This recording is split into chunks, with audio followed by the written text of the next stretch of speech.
இன்றைய highlight sport நிகழ்ச்சியில் நாங்கள் பார்க்க போகிற இடம் தான் தலைநகரான கொழும்பில் காணப்படுகின்ற வரலாற்று சிறப்புமிக்க அடையாளங்களாக ஒன்றாக இருக்கின்ற செம்மன் கோட்டை பள்ளிவாசல் பற்றி.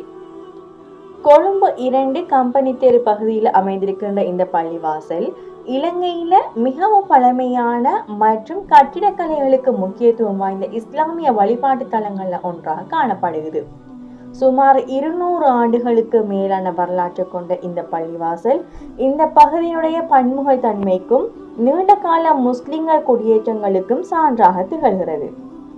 செம்மன் கோட்டை என்ற பெயர் இந்த பகுதிக்கு வந்ததற்கு பின்னால சுவாரஸ்யமான ஒரு வரலாற்று பின்னணி இருக்கிறதாக கூறப்படுகிறது.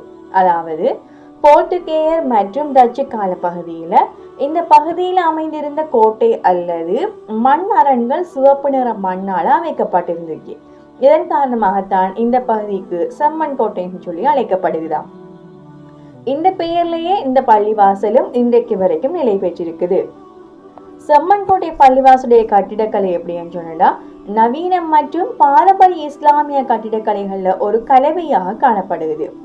இதன் மிக உயர்ந்த மற்றும் நேர்த்தியான மினாராக்கள் தொலைவில் இருந்து பார்க்கும் போதே பார்ப்போரை கவரிக்கக்கூடிய வகையில அமைந்திருக்குது. இதனுடைய பிரமாண்டமான நுழைவாயில் மற்றும் உட்புற வேலைப்பாடுகள் போர்த்துகேயர் மற்றும் டச்சு கட்டிடக்கலை தாக்கத்தை கொண்டிருப்பதாகவும் கருதப்படுகிறது. பெருகி வருகின்ற தொழுகையாளர்களுடைய எண்ணிக்கைக்கு ஏற்ப காலப்போக்குல இந்த பள்ளிவாசல் பலமுறை புனரமைக்கப்பட்டு விரிவுபடுத்தப்பட்டிருக்கிறதோடு இதனுடைய உட்புறம் மிகவும் விசாலமானதாகவும் மற்றும் அமைதியான சூழலை கொண்டதாகவும் இருக்குது. தொம்பனி தேருங்கிறது ஆரம்ப காலத்திலிருந்து பல்வேறு இனத்தவர்கள் குறிப்பாக ஜாவா வம்சாவளி முஸ்லிம்களுக்கு அதிகம் வாழ்ந்த பகுதியாக காணப்படுகிறது. இந்த பகுதியில தான் முஸ்லிம்கள ஆன்மீக தேவைகளை பூர்த்தி செய்யும் பிரதான மையமாக இது காணப்படுகிறது. பள்ளிவாசலோடு இணைந்ததாக அரபு மொழி மற்றும் மார்க்க கல்வியை கற்பிக்கின்ற மதரசாக்களும் இயங்கி வருகிறது. இந்த பள்ளிவாசல் வெறும் வழிபாட்டு தலம் மட்டும் இல்லாம அந்த பகுதி மக்களுடைய சமூக பிரச்சனைகளை தீர்த்து வைக்கின்ற ஒரு இடமாகவும் ஏழை அடியவர்களுக்கு உதவும் மையமாகவும் இது செயற்படுகிறது. கொழும்பு மாநகரத்தில் நவீனமயமாக்கல் மற்றும் நகர் அபிவிருத்தி திட்டங்களுக்கு கீழே கம்பெனி தெரு பகுதி பெரும் மாற்றங்களை சந்தித்து வருகின்ற போதிலும் செம்மன் கோட்டை பள்ளிவாசல் தனது தனித்துவத்தை பேணி பாதுகாத்து வருகிறது.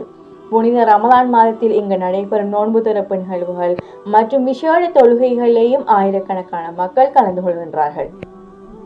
இந்த பள்ளிவாசலுக்கு சொல்றதுக்காக விரும்பினோம் சொன்னா கொழும்பு கோட்டை புகையிரத நிலையத்திலிருந்து மிகவும் அருகிலேயே இது அமைஞ்சிருக்கு.